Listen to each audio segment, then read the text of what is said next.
Hello friends, good morning everybody.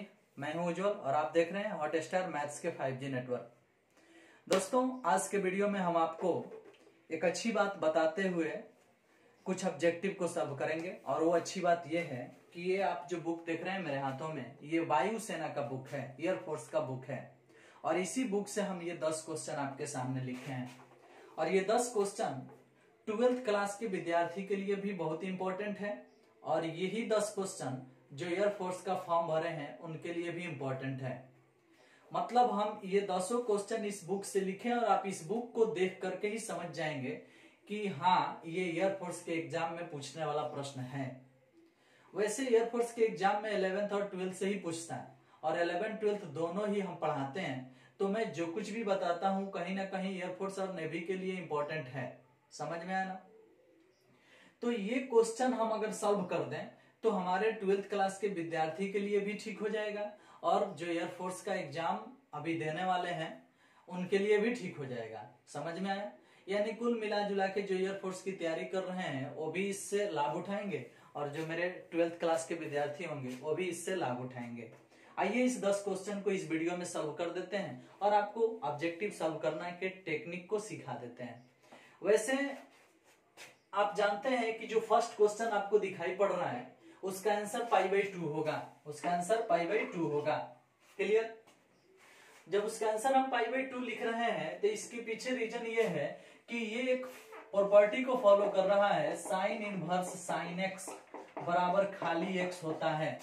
कब? जब x element होगा -π/2 से लेकर के π/2 के बीच तक।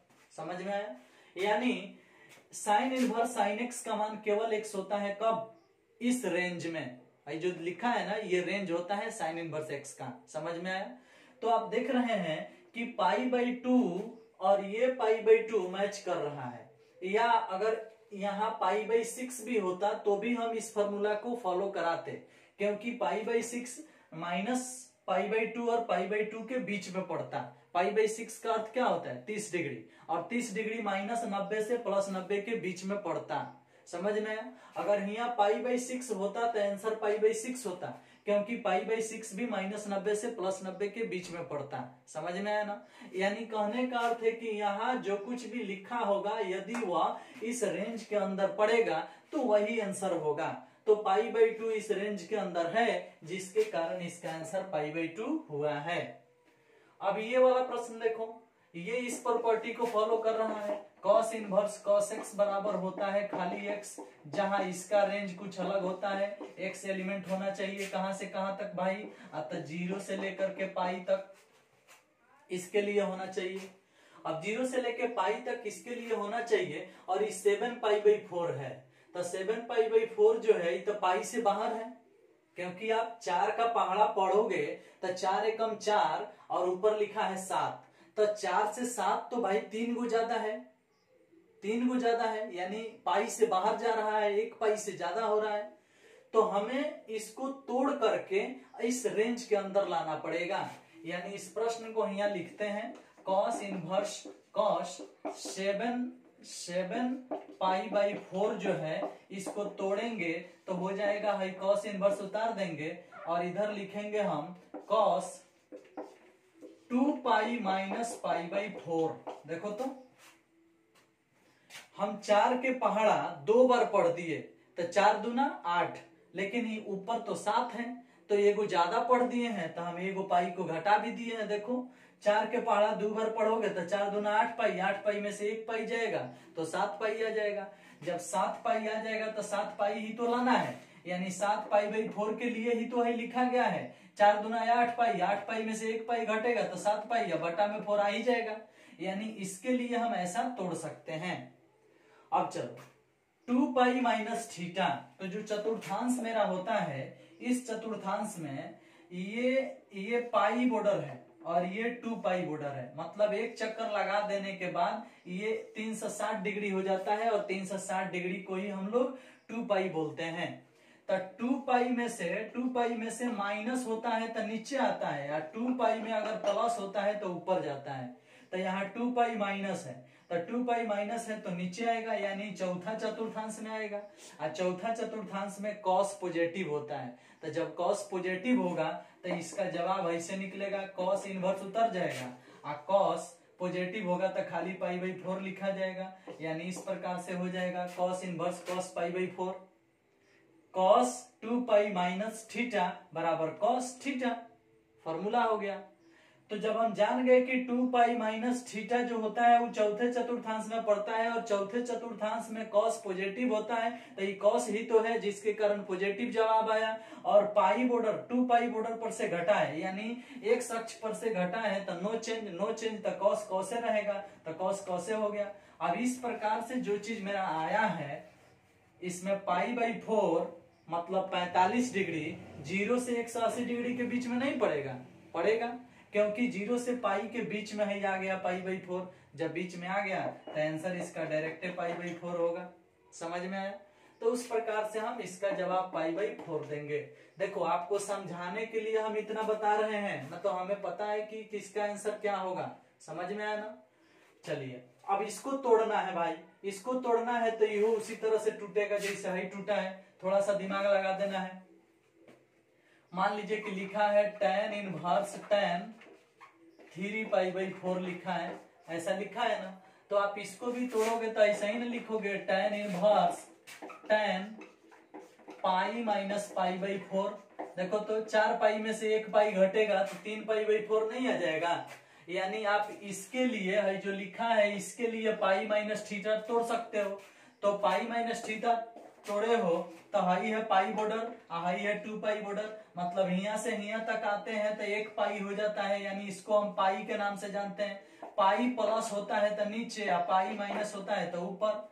अब आप देख रहे हो भाई कि यहाँ पाई माइनस हुआ है, तब पाई माइनस ऊपर पड़ता है यानी दूसरा में पड़ता है। जब दूसरा में पड़ेगा तो दूसरा में कौन कौन पॉजिटिव भाई, तो दूसरा में साइन और कॉसेक पॉजिटिव होता है। तो जब साइन और कॉसेक पॉजिटिव होता है तो ये तो tan है भाई, जब ये tan है इसका अर्थ है कि निगेटिव होगा। तो जब निगेटिव होगा तो हम इसको ऐसे लिखेंगे tan inverse minus tan pi by 4 ऐसे लिखेंगे। अब भाई माइनस tan के साथ आया है तो बाहर हो जाएगा, तो माइनस बाहर हो जाएगा तो tan inverse tan pi by 4 हो जाएगा इस तरह से। और जब इस तरह से आएगा तो tan इनवर्स और tan हट जाएगा, खाली माइनस पाई बाई 4 जवाब होगा, माइनस पाई बाई 4 इसका जवाब होगा इस तरह से। समझ में आया? देख लो, तो कहीं ना कहीं ये तीनों ही प्रश्न एक ही प्रॉपर्टी के अंतर्गत आ रहा है। बस फर्क यही है कि जो रेंज के अंदर है उसको डायरेक्ट आंसर दे रहे हैं और जो रेंज के बाहर है उसको तोड़ के रेंज के अंदर ला रहे हैं और तब आंसर दे रहे हैं। तो इस प्रकार से ये तीनों प्रश्न को आप समझ पा रहे हैं। लेकिन अब हाई और हाई प्रश्न एक जैसा है, इसको बनाने के लिए थोड़ा सा आपको दिमाग लगाना पड़ेगा। तो इसको हटा देते हैं और फिर हम उसको भी बताने की प्रयास करते हैं।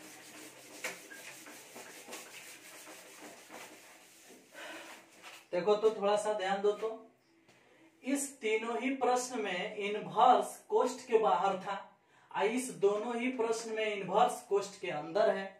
तो जब इनवर्स का चिन्ह जो है वो कोष्ठ के अंदर मिल रहा है, इसका अर्थ है कि यहाँ काम पीवीएच के नियम से होगा। पीवीएच के नियम क्या है भाई? अब जैसे मान लो कि 3/4 है, tan है, तो tan में इसको P बोला जाता है और इसको B बोला जाता है। तो जब P और B पता है तो H क्या निकलेगा भाई? तो H निकलेगा √4k² माइनस 3k², यानी H निकालने के लिए p² प्लस b² होता है तो यहाँ प्लस हो जाएगा। तो 4k² 16, 3k² 9, 16 9 25, 25 के वर्गमूल 5, यानी h का मान कितना निकल गया? 5 निकल गया। अब cos tan इनवर्स 3/4 में p का मान 3 है, b का मान 4 है और h का मान कितना आ गया? 5 आ गया। अब भाई tan को अगर cos के पद में बदल दिया जाए तो दोनों हट जाएगा और जो आंसर आएगा वो निकल जाएगा। अब जैसे cos है तो हम cos लिख देते हैं, और tan इनवर्स को cos इनवर्स में बदलना है तो हम cos इनवर्स लिख देते हैं। लेकिन cos इनवर्स में सूत्र होता है b/h, b/h यानी आधार बटा कर्ण। तब b का मान है 4 और h का मान है 5, तो यहाँ हो जाएगा 4/5। अब ये जो आया है ये प्रॉपर्टी पर आ गया है, कॉस से कॉस इनवर्स हट जाएगा और खाली 4/5 आंसर हो जाएगा। ये किस प्रॉपर्टी पर है? तो एगो प्रॉपर्टी पढ़ाया गया था, कॉस इनवर्स x बराबर खाली x, ऐसा पढ़ाया गया था, समझ में आया? तो उस प्रकार से हम जान गए कि 4/5 इसका आंसर होगा। चलिए, तो 4 नंबर का आंसर 4/5 हो गया। अब 5 नंबर बताना है तो भाई कॉट इनवर्स में है, कॉट को साइन में बदलना पड़ेगा तब जाकर के दोनों समाप्त होगा। तो साइन में बदलना है तो कॉट के x के बटा में 1 है, कॉट थीटा का सूत्र होता है b/p, तो ऊपर वाला b हो गया, नीचे वाला p हो गया। तो जब b और p पता है तो फिर h निकालेंगे, तो h का फॉर्मूला होता है p² प्लस b², यानी 1² प्लस x², ऐसा होगा। इसका स्क्वायर 1 होगा और x का स्क्वायर x² होगा। तो h का मान आपको मिल गया। अब कॉट को साइन में बदलना है तो कॉट इनवर्स को जब साइन में बदलना है तो साइन में होता है p/h, तो हाई साइन उतार दो यहाँ पे। उसके बाद इस कॉट इनवर्स के लिए साइन इनवर्स लिखना है तो साइन इनवर्स लिख दो। साइन इनवर्स में सूत्र होता है p/h, तब p का मान 1 है तो 1 लिख दो। h का मान कितना है? √1 प्लस x² है तो इसको लिख दो। अब भाई साइन इनवर्स और साइन हट जाएगा तो खाली आंसर होगा 1/√1 प्लस x², ऐसा होगा। अब ये कैसे हट गया भाई? तो ये हट गया इस प्रॉपर्टी के अनुसार, तो साइन इनवर्स x बराबर खाली x, ये भी एक प्रॉपर्टी होता है। इस प्रॉपर्टी के आधार पर हई दोनों हट गया और हई वाला जवाब हो गया। जैसे हई दोनों हट जाता है और x जवाब हो जाता है, उसी तरह से हई दोनों हट जाता है, x जवाब हो जाता है। तो इसके अनुसार हई दोनों हट गया और 4/5 जवाब हुआ था। तो इस प्रश्न का आंसर आएगा 4/5 और इस प्रश्न का आंसर आएगा कितना? 1/√1 प्लस x²। समझ में आया? देखो भाई, मैं आपको समझाने के लिए इतना टाइम ले रहा हूं, नहीं तो मुझे पता है कि सबका डायरेक्ट आंसर क्या होगा, माइंड में इतना फास्ट सॉल्यूशन होगा कि आप डायरेक्ट बना सकते हो, कुछ खास दिक्कत नहीं है। ये तो देखते ही पता चल जाएगा π/2 होगा, ये 4 दूना 8 होगा तो 8 एगो ज्यादा हो रहा है तो एगो π/4 एक्स्ट्रा होगा, ये 10 में है और 4 एकम 4 एगो कम हो रहा है तो -π/4 हो जाएगा, 10 के साथ में है। तो इसमें चलेंगे तो 3 4 का संगतिया 5 होता है तो 4/5 इसका आंसर आइबे करेगा। उसके बाद इसको बनाने जाएंगे तो कॉट के साथ b और p दिया रहता है, h निकलेगा 1 प्लस x² और साइन में होता है p/h, तो 1/√1 प्लस x² जवाब आइबे करेगा। तो इस प्रकार से सभी प्रश्नों को देखते ही आंसर दिया जा सकता है, लेकिन आपको थोड़ा सा प्रैक्टिस करना पड़ेगा। हम तो दिन रात यही कर रहे हैं तो हम तो कैसे हूं बना देंगे, आपको थोड़ा सा समझना पड़ेगा, इसीलिए हम इतना बोल रहे हैं, नहीं तो हमें बोलने की आवश्यकता भी नहीं पड़ती और हम डायरेक्ट आंसर लिख सकते थे। चलिए, तो इस प्रकार से हमें जानकारी हो गया कि किस प्रश्न का क्या आंसर होगा। क्लियर? अब इसको सॉल्व करना है, थोड़ा सा दिमाग लगाओ भाई। साइन इनवर्स के साथ माइनस मिलता है तो माइनस निकलेगा बाहर और इसको बना देगा प्लस। चलो, माइनस निकल के इसको बना दिया प्लस। अब साइन में 1/2 कितने डिग्री का मान है? तो साइन में 1/2 30 डिग्री का मान है। π/3 का अर्थ होता है 60 डिग्री। माइनस निकल के इसको प्लस बना दिया है तो 60 डिग्री या 30 डिग्री 90 डिग्री और साइन 90 का मान होता है 1, इसलिए इस टोटल का आंसर आएगा 1। बन गया, देख रहे हो? बन गया। इस टोटल का आंसर क्या आएगा? 1। एक बार फिर समझाते हैं, देख लो। माइनस निकल के इसको प्लस बना देगा। साइन इनवर्स में 1/2 30 डिग्री का मान होता है, π/3 माने 60 डिग्री होता है। 60 डिग्री या 30 डिग्री जुटेगा तो 90 डिग्री होगा और साइन 90 का मान 1 होता है। इस प्रकार से ये प्रश्न सॉल्व हो गया। अब इसको सॉल्व करना है तो इस टाइप के प्रश्न को सॉल्व करने के लिए थोड़ा सा आपको दिमाग लगाना पड़ता है। प्रश्न को अलग लिख लेते हैं, साइन 1/2 और कॉस इनवर्स 4/5। इस टाइप के प्रश्न को बनाना हो, अगर दो गो निष्पत्ति के बीच में कौन अंक मिल रहा है तो उस स्थिति में अगर कोई फार्मूला सेटअप नहीं होता है तो इसको बनाने के लिए हमें इसको x के बराबर मानना पड़ता है। इस टोटल को किसके बराबर मानना पड़ता है? x के बराबर मानना पड़ता है। x साइन को इधर से उधर भेजोगे तो साइन इनवर्स x हो जाएगा और इधर 1/2 कॉस इनवर्स 4/5 बच जाएगा। 2 से इधर गुना करा दोगे तो हो जाएगा 2 साइन इनवर्स x और उधर खाली बच जाएगा कॉस इनवर्स 4/5। अब आपको 2 साइन इनवर्स x का फॉर्मूला लगा देना है कॉस के पद वाला, तो 2 sin इनवर्स x का फॉर्मूला जब लगाओगे cos के पद वाला तो क्या होता है भाई, तो cos इनवर्स कितना होता है, 2 sin इनवर्स x का फॉर्मूला cos के पद में क्या होगा, cos 2 थीटा का सूत्र लगेगा तो 1 माइनस 2x², ऐसा होता है। देख लो 2 sin इनवर्स x का फॉर्मूला ही होता है, पहले ही ITF में पढ़ाया गया है, और बराबर में बच गया cos इनवर्स 4/5। cos इनवर्स दोनों तरफ से हट जाएगा तो खाली 1 माइनस 2x² बराबर आ जाएगा 4/5।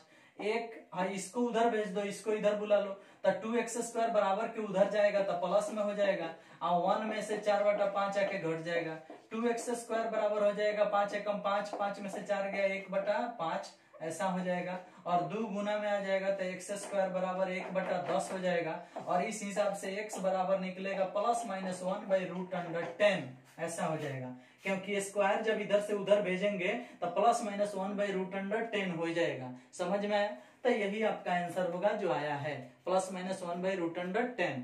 समझ में आया। तो कभी भी जब इस टाइप का क्वेश्चन आपके एग्जाम में पूछे तो दोनों के बीच में अगर 1/2 मिल रहा है या कोई ऐसा संख्या मिल रहा है जिससे कोई फॉर्मूला नहीं बैठ रहा है, तो हम इस टाइप के प्रश्न को x मान के बनाते हैं और फटाफट आंसर निकाल देते हैं। कितना x का मान आया है +-1/√10। समझ में आया। तो अगर 12th में है तो इस टाइप का प्रश्न अगर आपके एग्जाम में 2 नंबर में आ जाए तो बना लीजिएगा। अगर आप एयरफोर्स में है तो थोड़ा सा दिमाग खटाइए, बनाइए तेजी में, तब जाकर के आपको आंसर मिलेगा। समझ में आया। चलिए अब इस टाइप के प्रश्न को बताना है। क्वेश्चन नंबर कौन,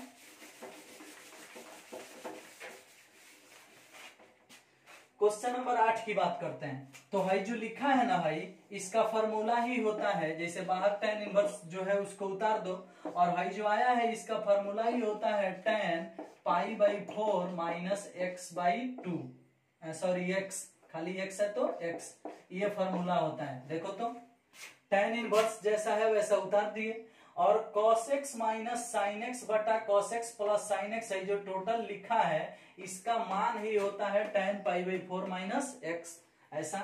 अब भाई tan इनवर्स से tan हट जाएगा तो खाली आंसर आएगा π/4 -x, और यही आपका आंसर होगा। समझ में आया। ये दोनों हट क्यों गया, तो प्रॉपर्टी फर्स्ट के अनुसार, प्रॉपर्टी फर्स्ट में ऐसा पढ़ाया गया था। अब इसको सब करना है तो देखो कितना आसान है। Sine inverse 1/2 plus cos inverse 1/2, मतलब sine inverse x plus cos inverse x बराबर होता है π/2। π/2 होता है तो इस टोटल के जगह पर π/2 तो साइन π/2 यानी साइन 90 का मान 1 होता है, यानी इसका आंसर 1 हो जाएगा।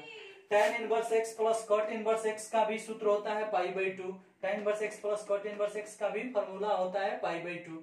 अब यहाँ π/2 लिखोगे तो cot π/2, तो cot π/2 यानी cot 90, cot 90 का मान 0 होता है। इस प्रकार से इस प्रश्न का आंसर 0 होगा। तो कुल मिला जुला के आप इस 10 प्रश्नों को अच्छी तरह से समझ के बनाए हैं। अब इसका प्रैक्टिस आप कर लीजिएगा तो यही प्रश्न ऑब्जेक्टिव में सुपर फास्ट 5 मिनट में बना सकते हो, कुछ ज्यादा इसमें टाइम नहीं लगेगा। समझ में आया। इस वीडियो में सिर्फ इतना ही, नेक्स्ट वीडियो का इंतजार करें। और यदि आप एयरफोर्स का फॉर्म भरे हैं तो अच्छा से तैयारी करें, या एयरफोर्स का फॉर्म भरना चाहते हैं तो भी तैयारी करें।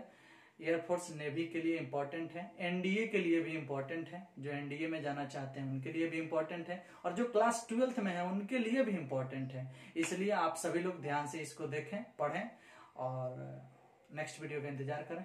इस वीडियो में सिर्फ इतना ही। Thank you, bye bye.